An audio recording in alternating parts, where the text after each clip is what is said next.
سڵاوتان لێ بێتەوەم کاتتان باش بینەرانی خۆشەویستی تەلەڤیزیۆنی کۆمەڵا زۆر خۆشحاڵم کە بە بەرنامەی کۆمەڵە سوڕانەوە دووبارە دەبمە میوانی ماڵەکانی ئێوەی ئازیزۆ و خۆشەویست لە بەرنامەی ئەمڕۆماندا میوانداری بەڕێز هاوڕێ سایدی ئەمانی ئەنجامی کومیتەی ناوەندی کۆمەڵی بۆ قسە و باز لەسەر شەڕی ئیسرائیل و حەماس و هەڵوێستەکان ئێوەی شتا کۆتایی فەرموو بینەرمان بن هاوڕێ سایدەم کاتتان باش زۆر بەخێر بێن بۆم بەرنامەیە منیش سلام هەیە بۆ خۆت بۆ هاوکاران و بۆ بینەرانی ئازیزی تەلەڤیزیۆنی کۆمەڵە زۆر سپاس بە خێراتنتانەکەم و زۆر سپاس کە ئامادە بوون هاوڕێسایی دوایین ڕووداوەکان لە شەڕی نێوان ئیسرائیل و حەماس باس لە چی ئەکات هەروەک ئێوەش خۆتان ئاگادارن و هەواڵەکان تاقیب دەکەن شەڕی نێوان ئیسرائیل و حەماس گەیشتۆتە ئاستێکی کارە ساتبار هەمومان دەزانین کە لە حوتی مانگەوە تا ئێستا خەڵکێکی زۆر کوژراون نزیک بە 12,000 کەس زیاتر لە 11,000 کەس خەڵک کوژراوە و بەشی بەرچاوی منداڵن و ئەو شوێنانشکە بۆمباران کراون ئەو شوێنانشکە خەساریان وێکەوتووە سەرچاوەکانی ژیان و بژیوی خەڵک و ینی تقریبن هەموو ئەو سەرچاوانە ئەو شوێنانە بوون کە کۆمەلگایەک پێویستی پێوێتی بۆ ئەوەی کە خەڵکەکەی بتوانێت لە ئاسایش و ئارامی و خۆشگوزەرانی دابژی ینی ئەو شوێنانی کراونەتە ئامانج هەموو ئەو ژێرخانانەی تێک داوە بۆ بە شێوەیەکی زۆر وەحشیانە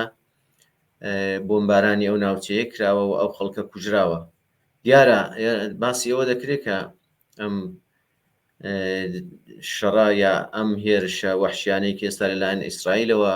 دەکرێتە سەر ناوچەی غەزە دوای ئەوە دێت کە حەماس بەهانەی دادەستی لە حرەکەتێکی زۆر دژی ئینسانی حەماسدا کە بۆ سەر شارۆچکەکانی هاوسنوور لەگەڵ غەزە کردیە سەر ئیسرائیل و لەوێژدا ئەویش بە نەوعێک یا بڵێن 100% تووشی ئەنجامدانی تاوانی جەنگی بوو ئەمە بووە باعیسیەوەی کە ئەم شەڕە بەم شێوەیە هەڵگیر سێرەوە ئەم کارە ساتەی لێ بکەوێتەوە کە ئێستا ئێمە دەیبینین هەمومان دەزانین شەڕەکە تقریبەن ڕەنگە لە نزیک بوو بێتەوە لەوەی کە لەم نزیکانەدا ئاگربەستێک ڕابگەندرێت چون من پێشتریش خۆم لەسەر و باوەڕە بووم وە ئێستاش پێم وایە ئیسرائیل ئەگەر تا ئێستای شەڕەکەش ینی تا لانی کەم ئەوەی کە نەیتوانیوە بارمتەکانی یاتی ژمارەیەک لە بارمتەکانی بگێڕێتەوە وەریان بگرێتەوە یا بیان گۆڕێتەوە ڕاگەیاندنی هەر ئاتەش بەستێک بە سوکایەتی بەخۆی دەزانێت چون تا ئێستاشی لەگەڵ بێسەر ڕای ئەو هەموو جەنایەتی کە ئەنجامی داوە ئیسرائیل هەر دۆڕاوە چون خۆی بە یەکێک لە زلهێزە ناوچەیەکان دەزانێت و پشتیوانیەکی زۆری لەلایەن ئەوروپا و ئەمریکا و بە تایبەتی دەوڵەتی ئەمریکاوە لێ دەکرێت ئەمە ئەم حرەکەتەی حەماس ینی جریانێکی مەسەلەن میلیشیایی کە بتوانێت زەربەیەکی ئاوا قورس لە دەوڵەتێک بدات کە لە هەموو بوارێکەوە بواری ئەمنیەت بواری نیزامی بواری اقتصادی موقعیەتی اجتماعیوانەی پێی وایە یەکە تازە لە ناوچەکەدا ئەوە زۆر دەتوانێت شکۆی بشکێنێەوە ئیسرائیل هەز دەکات کە شکۆی شکاوە پێی وایە تا ئێستا دۆڕاوی ئەو شەڕەیە بۆیە بەبێ سەر ڕای ئەو هەموو ناڕەزایەتی کە لە ئاستی دنیادا بەرامبەر بەم شەڕە دەردەبڕدرێت و داوا دەکرێت کە دەست لەو کوشت و کوشتارە هەڵبژێت بەڵام ئەو هەر درێژە بە کوشتاری خەڵکی فلەستینەدا لەوە سەرچاوە دەگرێت کە ئەو پێی وایە تا ئێستاش پێی وایە هەر دۆڕاوە و دەستکەوتینە بۆ بەڵام باسی ئەوە دەکرێت کە وڵاتانی دەوروبەر یا وڵاتانی عەرەبی وڵاتانی ئوروپایی لەژێر گوشاری ڕای گشتی دنیادا هاتوونە سەرەوەی کە گوشار بخەنە سەر ئیسرائیل و حەماس کە ڕازی بن قسە بکەن بۆ ئازادکردنی بارمتەکان یا بڵێن زیندانیانی فلەستینی ئەگەر شتێکی وا بە ئاکام بگات ئێستا خودی ڕژیمی سایۆنیستی یا بڵێن دەوڵەتی ئیسرائیلیش دەیەوێت لەژێرە ئەو گوشارانەدا ئاگربەستێک ڕابگەیەندرێت یا پشوویەک بدات یا لاقل لەو نەفرەتانەی کە بەرامبەری هەڵخراوە لە ئاستی دنیادا کەم بکاتەوە ڕازی بێت بەوەی کە ئاتەش بەستێک ڕابگەێنرێت. من پێم وایە لەم نزیکانەدا ئیتر نازانم چەندە توول لە کێشێت، بەڵام ئاکامی ئەم هێرشە لە ئێستادا بەو ئاستە بگات کە ئاگربەستێک ڕابگەێنرێت و هێندێک لە بارمتەکان معاوزیان پێ بکرێت و ئازاد بکرێن. بەڵێ زۆر سپاس ڕێساید. پێتان وایە ئەگەر ئەم شەڕە هەراوە بەردەوام بێت و درێژەی هەبێت چی لێ دەکەوێتەوە؟ غەزە چارەنووسی بەرەو کوێ دەڕوات؟ ئێمە دەزانین شەڕێکی نابەرابەرە، شەڕێکە بە دژی خەڵکی فلەستین کەوتۆتەڕێت بە هیچ شێوەیەک هاوسەنگ نییە، ینی بڵێن شەڕی دوو دەوڵەت نییە هەرکیان کە خاوەنی چەک و کەرەسەی پێشکەوتوی ئەمڕۆیی بن. ئێمە دەزانین میلەتێکی مافخراوە تقریبەنەوە نزیک بە سەدەیەکە یا بڵێن 70 ساڵە مافەکانی پێشێل کراوە، سەرزەمینەکەی داگیر کراوە و بزوتنەوەیەکی ڕەوا و مافخوازانە لە خاکی فلەستیندا بەردەوام بۆ دوای دروستبوونی دەوڵەتی ئیسرائیل. بۆیە ئەم مبارزە و تێکۆشانەی خەڵکی فلەستین بە قۆناغی جۆراوجۆردا تێپەڕیوە، لە سەردەمانێکدا زۆر گەشەی کردووە، لە ئاستی دنیادا زۆر مەترح بووە، سازمان و جەریاناتێکی زۆر پێشکەوت و خواز و چەپ و یەکسانی خواست لە ئاستی ڕاهبەریەکەیدا بوون و لەلایەن خەڵکی دنیاشەوە مەقبوڵیەتی هەبووە، بەڵام بەرەبرە بە ڕەچاوکردنی سیاسەتی چەوتوانە لە بەرچاوی خەڵکەکەی خۆشیان کەوتن و لە ئاستی دنیاشدا تقریبەن هەر بە شێوەیەک پراوێز کەوتن. ئەوە مەدانی خۆش کردبەوەی کە جەریاناتی کۆنەپەرست لەو ناوچەیەدا گەشە بکەن، وڵاتانی کۆنەپەرست دەستێوەردان بکەن و لە تەسویە حیسابی خۆیان فەرزکەین ڕژیمێکی وەکو ئێران و ئیسرائیل یا عەرەبستان و ئیسرائیل یا وڵاتانی عەرەبی و ئیسرائیل بەبێ ئەوەی کە پێکەوە بە شەڕبێن تەسویە حسابەکان لەسەر حیسابی یا بڵێن لەسەر ئەساسی خوێنی خەڵکی ڕشنی خەڵکی فلەستین بکەن. بۆیە ئەگەر ئەم ململانەیە بەم شێوەی ئێستای بەردەوام بێت ڕەنگە تەشەنە بکات و شەڕەکە هەلپشێشێتە وڵاتێکی وەکو لوبنانەوە، زیاتر وڵاتانی دیکە بەشداری تێدا بکەن، نەک بشێوەی ڕاستەوخۆ، چون ئێستا بەپێی ئەو ئیدعاانەی کە ئێران بووی، ئەو شعارانەی کە دەیدا، ئەو شعارانەی کە وڵاتانی عەرەبی پێشتر بە دژی ئیسرائیل و بۆ پشتیوانی خەڵکی فلەستیندادا دەیدەبوو لەم شرایطەدا فریایکەونوە بێن لەم شەڕەدا بەشداری بکەن، کە ئێمە دەزانین وەختێک مەسەلەکە جیدی بووە و گەیشتە و ئاستەی کە ئەگەر ڕاست دەکەن فەرمونون وەرن بزانین ئەو خەڵکەتان بەم ڕۆژەگەیان چیتانە دەست دێ بۆی. ئەوە بوو پشتیان لەو خەڵکە کرد، بە کوشتیاندا سەرزەمینەکەیان نابود کردن، بەڵام هیچیان خۆیان و بەتایبەتیش ئێران واردی شەڕەکە نەبوو. بۆیە ئەگەر ئەم شەڕە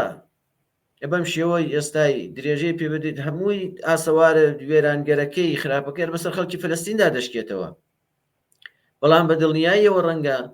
حیزبوڵای لوبنان، جەریاناتی دیکە لە ناوچەکەەوە، دەوڵەتی لوبنان و سووریا و ئەوانش بڕێک لە مەسەلەکە بگلێن، بەڵام من بە دووری ئەزانم کە شەڕی ڕاستەوخۆ لە نێوان ئیسرائیل و ئێران یا ئەمریکا و ئێران وانە هەڵگیرسێت لەم زوانە. بەڵام مەسلەی چارەنووسی خەڵکی غەزە چی بەسەردێت، من پێم وایە دوایم ئاگربەستە ئەگەر بکرێت. بەدیلێکی کە هەیە ئەوەیە کە ئەم ناوچەیە لەلایەن دەوڵەتی بەحساب فەلەستینەوە کە ئێستا مەحموود عەباس سەرۆکایەتی دەکات، لە کەرانەی باختەریدا ئێستا دەسەڵاتیان هەیە، بە شێوەیەک تەوافق بکەن و ئەو ناوچەیە بخەنە ژێر اختیاری ئەوەوە. ئەگە خەڵکەکەی قبوڵی نەکات ڕەنگە ئەمە تووشی ئاستەنگ بێ ئەم مەسەلەیە، بەڵام هەچەند دەوڵەتی ئیسرائیل کوێتی ڕەنگە خۆی ئەو ناوچەیە بەڕێوە بەرێدیا بڕن لەباری ئەمنیەوە بیپارێزیرەوانە، بەڵام من پێم وایە بۆ ئەوەی دەوڵەتی ئیسرائیلیش لەم گێژاوە دەربێت و لەژێر گورزی یا بڵین کە ئێستا لە ئاستی دنیادا بەو ئاستە نەفرەت لێکرا و بێزراوە لە بەرچاوی خەڵک بۆەوەی کە بڕێک سیمایەکی ئینسانی تر بلاتەوە خۆی پاشەکشە بکات و ئەم ناوچەیە بسپێرن بە مەحموود عەباس و یا سازمانی ملل و لە ئاستی نێونەتەوەیدا بێن سەرپەرشتی بکەن و بەڵام لە هەردوو حاڵەتەکەدا من پێم وایە دەبێت هەم دەوڵەتی ئیسرائیل و هەم ئەمریکا و ئەوروپایەکان دڵنیابن کە گروپی حەماس لەو ناوچەیە تێکشکاوە و وەکو تقریبن تۆڵەکردنەوەیەک یا وەکوەوەی کە دەستکەوتێک بۆ دەوڵەتی ئیسرائیل لەبەر چاو بگیرێت. منە بە بۆچوونی خۆم داهاتووی ئەو ناوچەیە ئاوا دەبینم. بەڵێ زۆر سپاس ڕێساید باسی وڵاتانتان کرد. ئەگەر بمانێ باسی هەڵوێستی وڵاتانی ناوچەکە بکەین وڵاتانی ئەوروپایی ئێوەوە چۆن دەبینن؟ پێتان وایە ئەگەر ئەمانە هەڵوێستێکیان بێت چه کاردانەوەیەکی لەسەر ئەم شەڕە هەیە؟ ئێمە ئەوانە هەمشانێ دوای شەڕەکە دوای هێرشەکەی حەماس بۆ سەر شارۆچکە ئیسرائیلیەکان ئەوان هەڵوێستیان کرد. بەڵام هەڵوێستێکی کە ئێستا لێی پاشگەز بوونەتەوە لەسەریان کەوت. ئەوان وڵاتانی ئوروپایی ئەوە بە تایبەتیش ئەمریکا وڵاتانی ئەمریکای خودی ئەمریکا یعنی زۆر بە شێوەیەکی ئاشکرا هاتنە پشت ئیسرائیل و پشتیوانیان لێ کرد و ئەو حرەکەتی حەماسیان محکوم کرد و هەر ئەوەش جورئەتیدا بە ئیسرائیل کە ئەبەم شێوە وەحشیانە دەست لە خەڵکی فلەستین بوەشێنێ و ئەم کوشت و کوشتار و وێرانکاریە بکات و بەم شێوانەی بێ ئەوەی کە لە هیچ شتێک بپرینگێتەوە هێڵە سوورە نێونەتەوەی و نێودەوڵەتیەکانی لەباری ئەنجامدانی جەنایەتی جەنگی بەزاند و ئێمە بیدیمان کە چەندین زانکۆ و بیمارستان و شوێنی بێزیستی و بێداشتی ئەوانەی کردە ئامانج. بۆیە دەڵام شەڕێکی نابەرابەرە شەڕێک نیە لە بینی دوو دەوڵەتدا حسابی خۆی بۆ تۆڵەکردنەوە لە حەماس لە جەریانێکی میلیشیایی کە شوێن و جێگاکەشی زۆر بە ئاشکرا معلوم نییە کە تۆ بچنن بێنی بڵێ فقط لە شوێنەکانی ئەوە دەم بە بیانووی ئەوەی کە لە ژێر ماڵی خەڵکدا لە ژێر شارۆچکەکاندا لە ژێر بیمارستان و زانکۆکاندا خۆی قایم کردووەوانە هەموو ئەو ژێرخانانەی هەڵتەکان ژیانی خەڵکی وێران کرد زانکۆ بیمارستانەکان وە ئاخرین هەواڵەکانی کە ئێمە ئەم شەو تاقیبمان دەکرد و دەیبینین ئەوەیەکە باسیەوە دەکات کە نەخۆشخانەی شەفای کۆنتترۆل کردو نەخۆشخانەیەکی ینی گەورەترین نەخۆشخانەی ناوچەی غەزا کە تا ئێستاش کە باسی دەکەن نزیک بە 30 منداڵی تازە لە دایکبووی تێدایە لە تۆ حیسابی کە مەسەن ئەو شەڕە گەورە لە دەوری ئەو بیمارستانە لەو ناوچەیەدا و ئەو خەستەخانەیەش هەم گەورەیەوە بۆتە شوێنی حەوانەوەی بە سەدان هزار خەڵکی لێقەوماوی فلەستین پڕە لە نەخۆش و تەنانەت بۆتە گۆڕستانێکانی بە شێوەی دەستە جەمعی خەڵکی تێدا دەنێژێ یعنی هەر باسێوانکە کە بە سەدان کەسیان بەیەکەوە لە چاڵنا دەی بێزگەلەوە ئاوی لێ دەبڕێ کارەبای لێ دەبڕێ و ئۆکسیژین نامێنێ لە خەستەخانەکەداوە هەر لەم هەفتانەی دواییدا بەدەیان منداڵی تازە لە دایک بوو لەو شوێنە گیانیان لە دەستداوە. ئەمانە بەڕاستی ئینسانە گەر بە وردی سەرنجیەدا ینی مچورک بە بەدەن ئینساندا دێنێ بۆیە ئێستا لە ئاستی دنیادا ڕای گشتی هاتۆتە سەرخەت و بە شێوەیەکی زۆر گەرم و گوڕ خەریکە داخوازی کۆتایی هێنان بەم شەڕە ئاگربەست و ئاوردانەوە لە ژیانی خەڵکی فلەستین داوا دەکەن. بۆیە وڵاتانی ئوروپایی کە پێشتر هاتنە پشت دەوڵەتی ئیسرائیل وە بە هەموو شێوەیەک پشتیوانیان لێ دەکردووە دەوڵەتی ئەمریکا هاتە سەرخەت و هاتە مەیدانەکەوە ئێستا دەزانن کە ئەم ینی ئاسەواری منفی ئەم حرەکەتەی ئیسرائیل بەسەر ئەوانیش داشکاوەتەوە ئەوانیش لە ئاستی دنیا دەکەوتوتە ژێر پرسیاروە ڕای خەڵکی ئازادی خواست لە ئاستی دنیادا هەموو ڕوو لەوانە ڕوو لە دەوڵەتی ئیسرائیل ڕوو لە دەوڵەتانی ئوروپایی و ئەمریکایە کە پشتیوانی لە دەوڵەتی ئیسرائیل دەکەن بۆ ئەوەی کە گوشاری بخەنە سەر کە شەڕا بگرێ ئاگربەز ڕابگەیەنێت بۆ ئەوەی چارەنووسی ئەم خەڵکە لەوە زیاتر نەشێوێت وێران نەبێت و ئەو نەخۆش و بریندارانە لەو ناوچێ ڕابجۆزرێن و بگەنە شوێنێکی سڵامەت پێداویستەکانی ژیان بگاتە ئەو ناوچەیە. بەڵام لەو لاشەوە چاو لێ بکەین دەوڵەتانی لایەنگری حەماس یا جریاناتی لایەنگری حەماس ئەوانیش دەستی کەمیان نییە نی سەهمێکی بە ئەندازەی ئیسرائیلیان لەو کوشت و کوشتار و کارەساتی بەسەر خەڵکی فلەستین داهاتۆ بەردەکەوێت و بە تایبەتی دەوڵەتی ئێران و جریاناتێکێکە گوێ لە مستی ئێرانن ئەوانە هەمویان شەریکە تاوانی دەوڵەتی ئیسرائیلن بەش بە حاڵی خۆیان. بەڵێ سپاس هاوڕێ ساید ئاماژتان بە کۆماری ئیسلامی کرد ئەگەر بچانەوێت دەور و نەخشی کۆماری ئیسلامی و هەڵوێستەکانی تا ئێستا وەکو خۆشتان ئاماژتان پێدا ببینن چۆن ئەم دەور و نەخشە نیشان ئەدرێت. ئێمە دەزانین هەمیشە کۆماری ئیسلامی هەوڵی داوە قەیران هەبێت لە ناوچەکەدا یا بە جۆرێک کتومانە لەسەر ئەساسی قەیران دەژی. بوونی دەوڵەتی ئیسرائیلەوە لە سەرەتای هاتنە سەرکاری کۆماری ئیسلامیەوە و دژایەتیکردنی لەگەڵ دەوڵەتە بۆتە وەسیلەیەکە بە هەموو شێوەیەک هەم حرەکەتەکانی نێوخۆی و هەم لە ئاستی دەرەوە خەریکە سوء استفادە یا بڵێن ئیستفادە لەم مەسەلەیە دەکا بە بیانووی دوژمنایەتی لەگەڵ ئیسرائیل دوژمنایەتی لەگەڵ ئەمریکا. ئێمە دەبینین هەموو حرەکەتێکی ئازادی خوازانە و مافخوازانە لە ئاستی نێوخۆیدا سەرکوت دەکات. مەترسی شەڕی ئێران هێرشی ئەمریکامان لەسرە، مەترسی هێرشی ئیسرائیلمان لەسرە، ینی تۆ بنە هەر حرەکەتێکی لە ئاستی ئێراندا دەکەوێتە ڕێ حتمما ئەنگێک یامەسە بەرسەسپێکی پێوە دەنێن کە ئەمە دەستی ئیسرائیلی لە پشتە ئەمانە سەر بە بێگانەن و بێگانەش لە وەهلەی ئەوەڵدایە. یەکەم ئاماژە ئەوەیە کە دەوڵەتی ئیسرائیلی لە پشتە دەوڵەتی ئەمریکای لە پشتەوە خەڵک دەگرن لە زیندانی دەکەن ئیعدامی دەکەن و هەموو حرەکەتە ڕەواکان و داخوازیەکانی پێ سەرکوت دەکەن. لە ئاستی ناوچەکەشدا هەروای ئیستفادە کردووە بە بەهانەی بربەرەکانێ لەگەڵ هێژمونی ئەمریکا لە ناوچەکەدا لەگەڵ بەرگرتن لە نفوزی ئیسرائیل. ئێمە دەبینین کە لە یەمەن، لە سووریا، لە لوبناان، لە عێراق، لە پاکستان و ئەفغانستانوانە مەسەلەن هەموو دەریاناتی سربەخۆی پێکێناوە و تەسلیحیان دەکا و پوڵیانەداتی و پەروەردەیان دەکە و ناوچەکەی پێ نائەمن کردوون. ئەمانەش هەمووی بە بەهانەی دوژمنایەتی لەگەڵ ئیسرائیل و دیفاع لە بەناو دیفاع لە مافی ڕەوای خەڵکی فلەستین. بەڵام ئێمە هەمومان دەزانین ئەمە ینی ئەوەی کە لە پێشترا من شەرحمدا دەوڵەتی ئێران یا حکوومەتی ئیسلامی ئێران، ڕاهبەرانی ئیسلامی ئێران خەریکی تەسویە حیسابن لەگەڵ دوژمنەکانیان، نەک دیفاع لە مافی خەڵکی فلەستین. دیفاعکردن لە مافی خەڵکی فلەستین ئەوە نییە تۆ بێنی پارەیەکی زۆر بدەیە دەست گروپێک بەم شێوەیە تەسلیح و چەکداریکەی بیکەی بەگشت دوژمنەکەیدا و لەسەر ئەساسی وێرانبوونی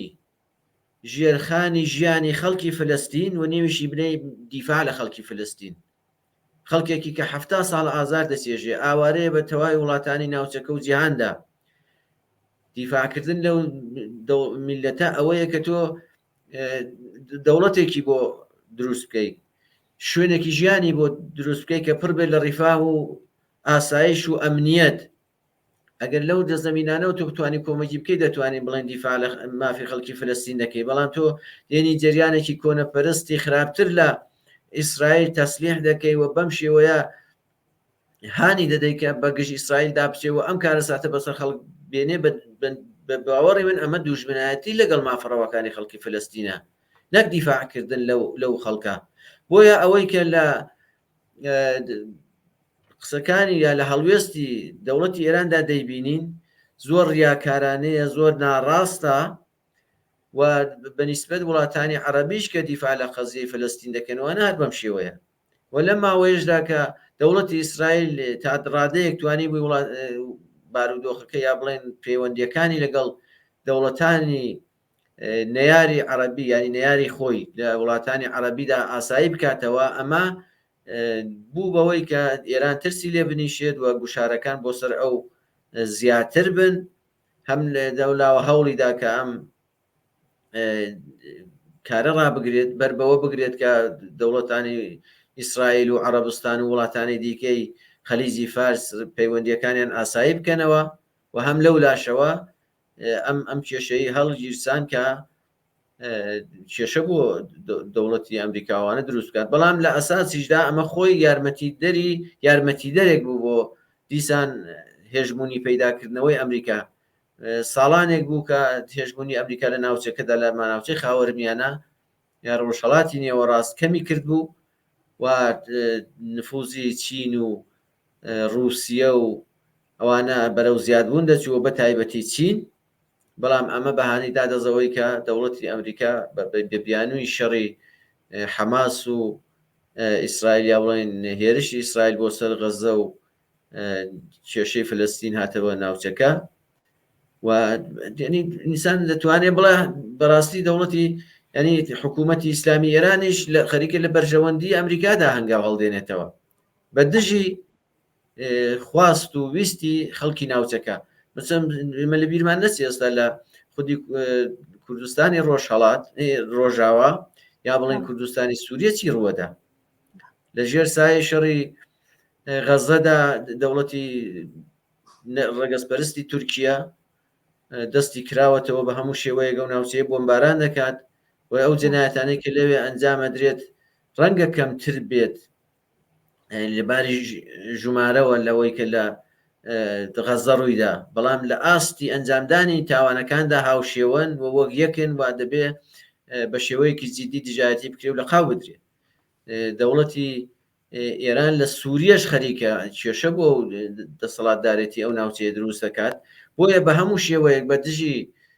خواستەکانی خەڵکی ئازادی خواست لە ناوچەکەدا دەجوڵێنەوە و ئەوەی تاقیبی دەکەن خواستەکانی خۆیانە و لەسەر ئەساسی بەرژەوەندیەکانی خۆیان پەرە بە کێشەکانە دەن یا هێوری دەکەنەوە. بۆیە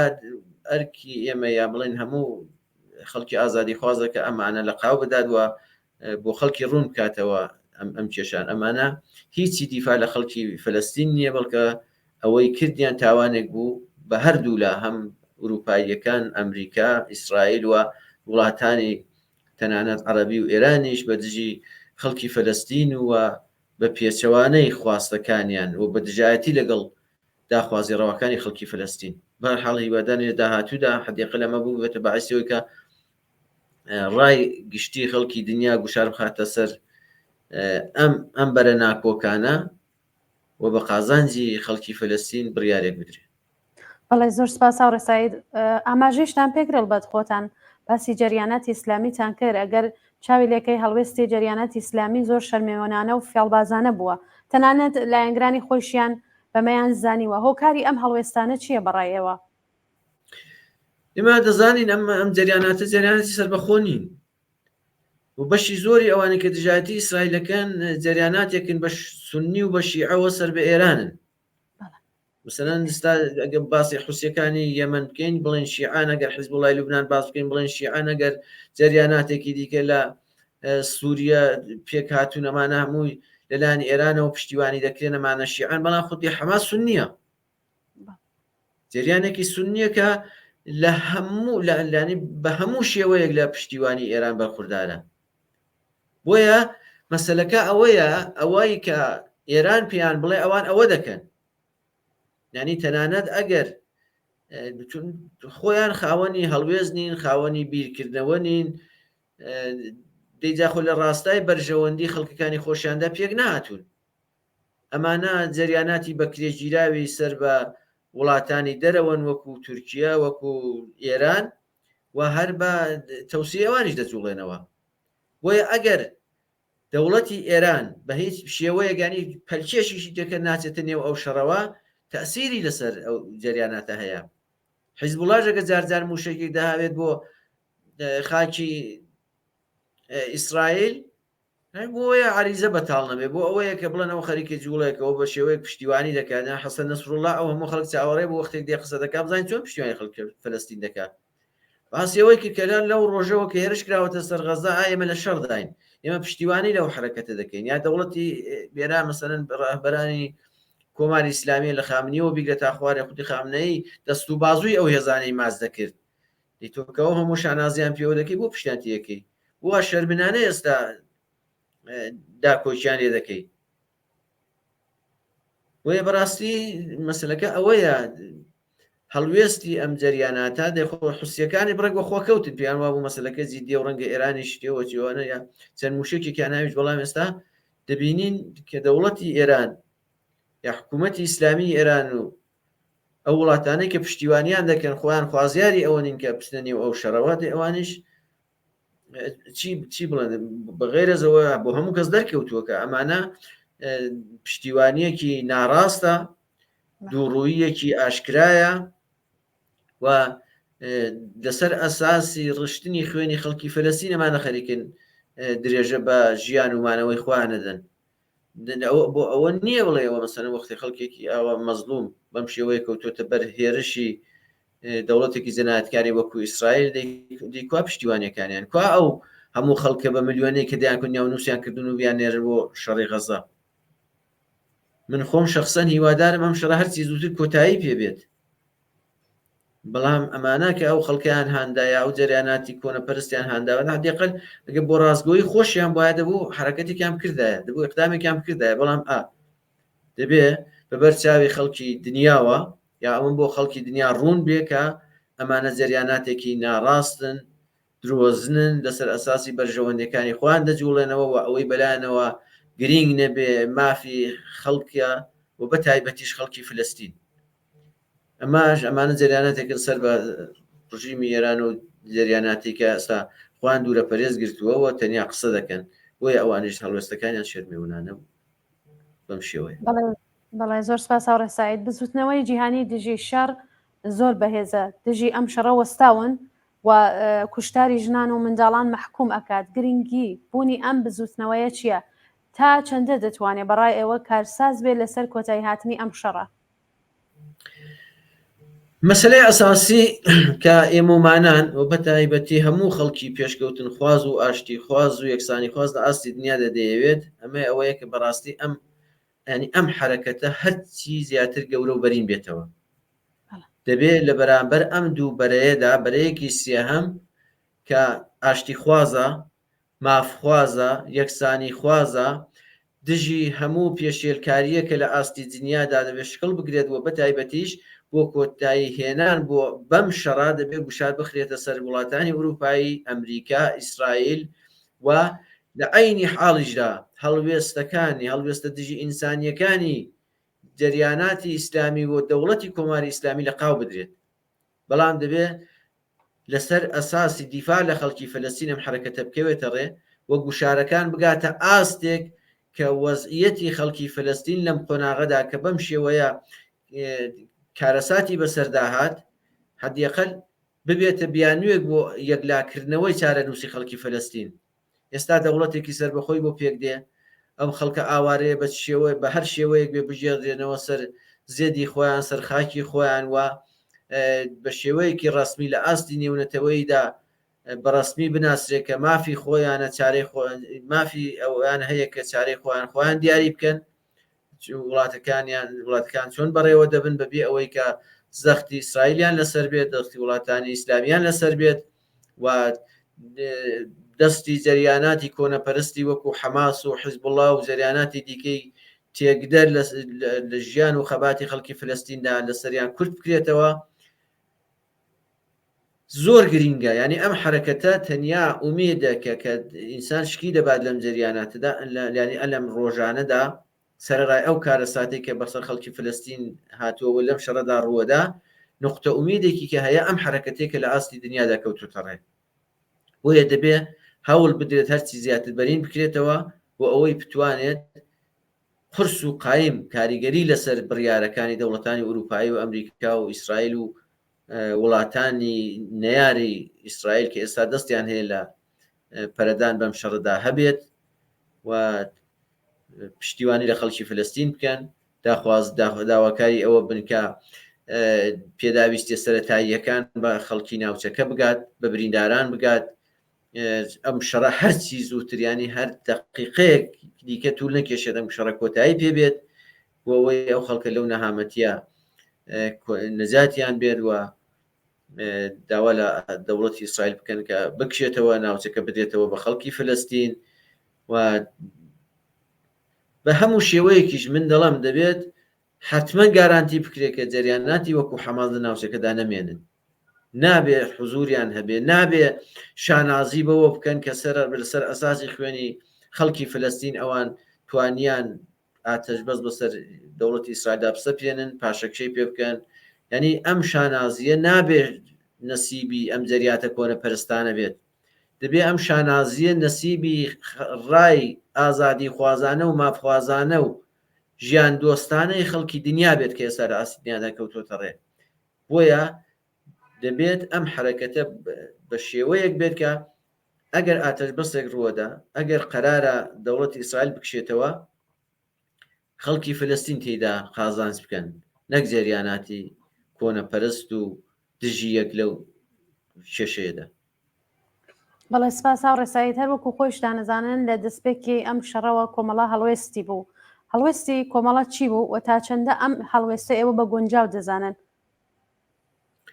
ئێمە کوتما وەختێک کە حەماس هێرشی کردە سەر ناوچە سنووریەکانی ئیسرائیل و سەر شارۆچکە بەسا جوولەکە نشینەکان و بەم شێوەیە نامرۆڤانە جوڵایەوە بەرامبەر بە خەڵکی مەدەنی و بەم شێوەیە ئەو خەڵکەی کە ناوای لێبوورنەکەم ناکێشەنی ئاسایی خەڵکەی کە کۆ ببوونەوە بۆ ئەوەی فستیواڵێک بەڕێوە بەرن قەتڵ و ئامیان کردن، ئەمە کاریگەریەکی زۆری لەسەر ئیحساساتی خەڵکی دنیا هەبوو. بۆیە هەستێکی هاوخەمی لە نێو خەڵکدا پەیدا بوو کە تا ئێستاش بەشێکیان هەر پێیان وایە ئیسرائیل ئەگە تا ئەو جێگای ڕۆیشتووە خەریکە تۆڵە دەکاتەوە و حەقی بۆ خۆ پێشتر ئەو هێرشی نەکردەوە مشە. بۆیە بەڵام ئەمە دەبێت ئێمە بە زۆر وریایانە لەگەڵ ئەم مەسلەیە مەعاملە بکەین. ئەمە هێرشێک بوو، جریانێکی میلیشیایی گروپێکی چکۆلە ئەنجامیدا کە تا ئێستاش گومانی لەسەر ئەوە هەیە کە سازمانی ئەمنیەتی ئیسرائیل موساد ئاگاداری نەبوو بێت، سازمانی سیای ئەمریکا ئاگاداری نەبوو بێت و دەوڵەتانی وەکو ئێران و ئەوانە ئاگاداری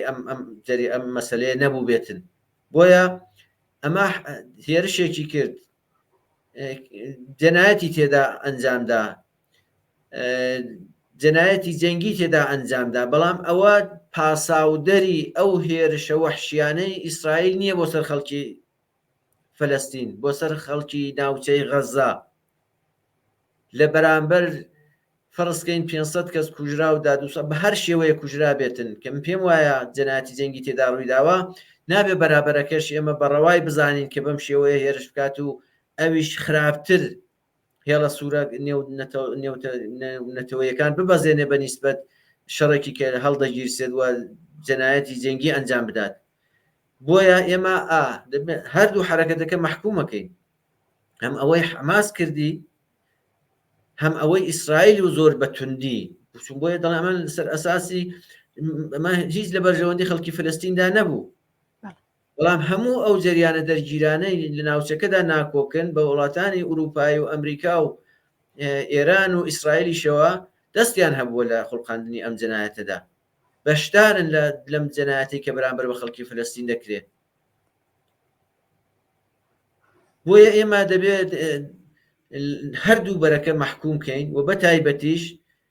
ئێستا کە ئێمە دەبینین دوکتمان شەڕەکە نابەرابەرە، جریانێکی وەکو حەماس بەرەو نابودی دەڕوا،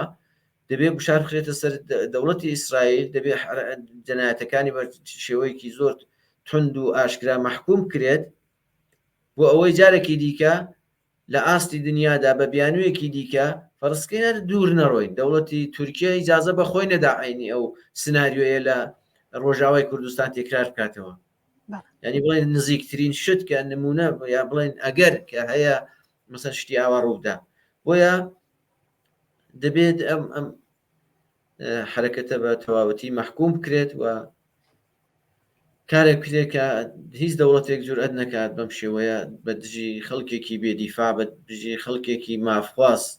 جەنایەتی لەم شێوەیە ئەنجام بدەن.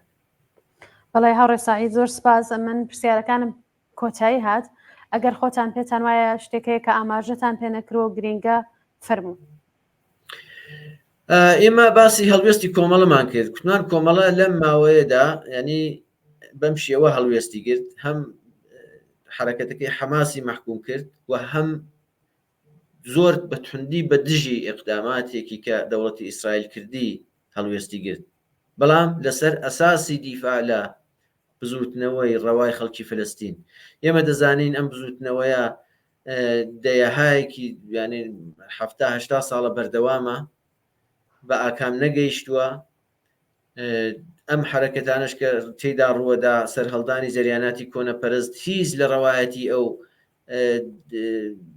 مبارزەی خەڵکی فەلەستین کەم ناکاتەوە. پەیوەندی بزوتنەوەی شۆڕەژگەرانەی کوردستان و خەڵکی فەلەستین پەیوەندیەکی مێژوویە و هەمیشە کۆمەڵە دیفاعی لە داخوازیەکانی خەڵکی فەلەستین کردووە. بۆیە بە ئێستاشەوە کۆمەڵە زۆر مەسئولانە هەڵوێستی گرتووە و خوازیاری کۆتایی هاتن بەم شەڕەیە، خوازیاری ئەوەیە کە لە بینی ئەم چێشمە کێشانەدا ڕەوایەتی مەسەلەکە ون نەبێت. دیفاعکردن لە قەزیەی فەلەستین سەرپۆشی لەسەردا نەندرێت، بەلاڕێدا نەبرێ. ئەساس ئەوەیە کە دیفاع لە بزوتنەوەی ڕەوای خەڵکی فەلەستین بکرێت و دیفاع لەوە بکرێت کە ئەم خەڵکە ئیجازەی پێ بدرێت کە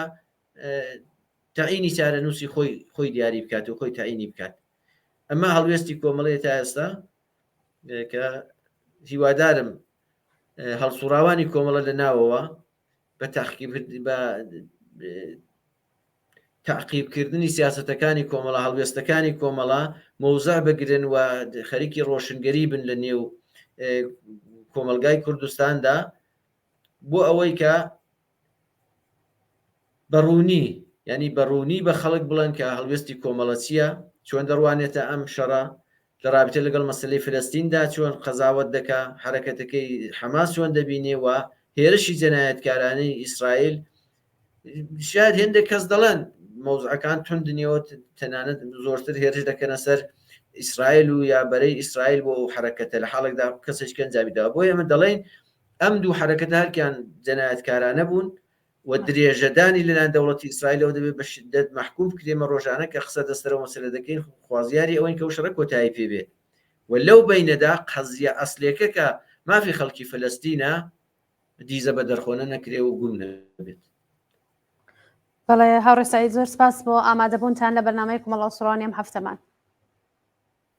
زۆر سپاس بۆ ئێوەش بۆ دەرفەتێکی کە پێتانداین. زۆر سپاس بۆ بینەرانی تەلەڤیزیۆنی کۆمەڵەش. زۆر سپاس. جارێکی تر سپاس بۆ هاوڕێ سەعیدی ئەمانی ئەنجامی کومیتەی ناوەندی کۆمەڵە کە لە بەرنامەی کۆمەڵە ئەسوڕانی ئەم هەفتەمان بەشدار بوو. ئازیزان و خۆشەویستان سپاس بۆ ئەوەی کە ئێوەش تا کۆچایی لەگەڵمان بوون هەتا بەرنامێکی تر و کۆمەڵە ئەسوڕانێکی تر هەر بژین بە شادی و کامەرانی.